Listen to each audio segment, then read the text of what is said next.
Deuteronomy chapter 11. Love and obedience rewarded. Therefore you shall love the Lord your God, and keep his charge, his statutes, his judgments, and his commandments always. Know today that I do not speak with your children, who have not known and who have not seen the chastening of the Lord your God, his greatness and his mighty hand and his outstretched arm, his signs and his acts, which he did in the midst of Egypt, to Pharaoh king of Egypt and to all his land. What he did to the army of Egypt, to their horses, their chariots, how he made the waters of the Red Sea overflow them as they pursued you, and how the Lord has destroyed them to this day. What he did for you in the wilderness until you came to this place, and what he did to Dathan and Abiram, the sons of Eliab, the son of Reuben, how the earth opened its mouth and swallowed them up, their households, their tents, and all the substance that was in their possession in the midst of all Israel. But your eyes have seen every great act of the Lord which he did. Therefore you shall keep every commandment which I command you today, that you may be strong and go in and possess the land which you cross over to possess, and that you may prolong your days in the land which the Lord swore to give your fathers, to them and their descendants, a land flowing with milk and honey. For the land which you go to possess is not like the land of Egypt from which you have come, where you sowed your seed and watered it by foot, as a vegetable garden. But the land which you cross over to possess is a land of hills and valleys, which drinks water from the rain of heaven, a land for which the Lord your God cares. The eyes of the Lord your God are always on it, from the beginning of the year to the very end of the year. And it shall be, that if you earnestly obey my commandments, which I command you today, to love the Lord your God and serve him with all your heart and with all your soul, then I will give you the rain for your land in its season,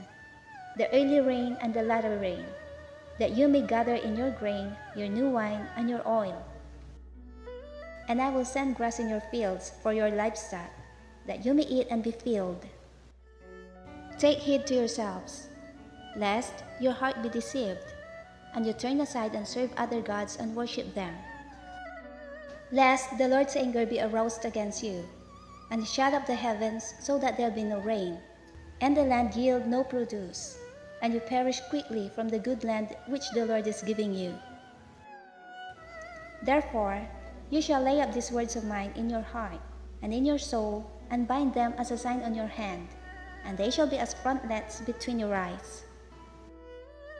You shall teach them to your children, speaking of them when you sit in your house, when you walk by the way, when you lie down, and when you rise up. And you shall write them on the doorposts of your house and on your gates, that your days and the days of your children may be multiplied in the land of which the Lord swore to your fathers to give them, like the days of the heavens above the earth. For if you carefully keep all these commandments which I command you to do, to love the Lord your God, to walk in all his ways, and to hold fast to him, then the Lord will drive out all these nations from before you, and you will dispossess greater and mightier nations than yourselves. Every place on which the sole of your foot treads shall be yours, from the wilderness and Lebanon, from the River Euphrates, even to the western sea, shall be your territory. No man shall be able to stand against you.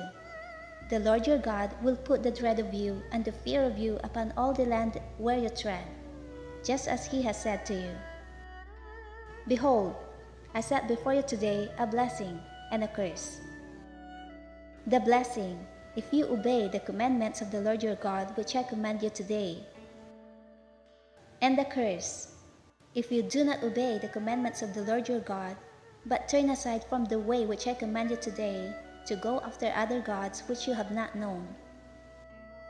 Now it shall be, when the Lord your God has brought you into the land which you go to possess,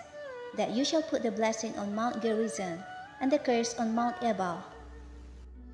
Are they not on the other side of the Jordan, toward the setting sun, in the land of the Canaanites who dwell in the plain opposite Gilgal, beside the terebinth trees of Morah?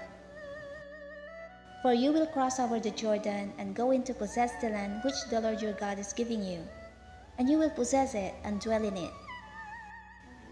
And you shall be careful to observe all the statutes and judgments which I set before you today,